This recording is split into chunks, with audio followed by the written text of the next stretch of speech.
Physical change is concept introduced to contrast with the concept of chemical change. That is different with chemical change. Because chemical change of milk and vinegar. Physical change is chemical change. Chemical because you're mixing two liquids. Okay, there are new substance produced. Mother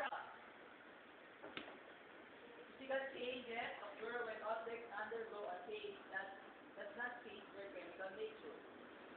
Okay? For example, the chalk or the paper. Okay?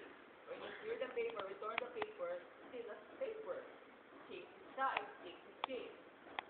The chalk changes its texture, the hardness, also the size and shape.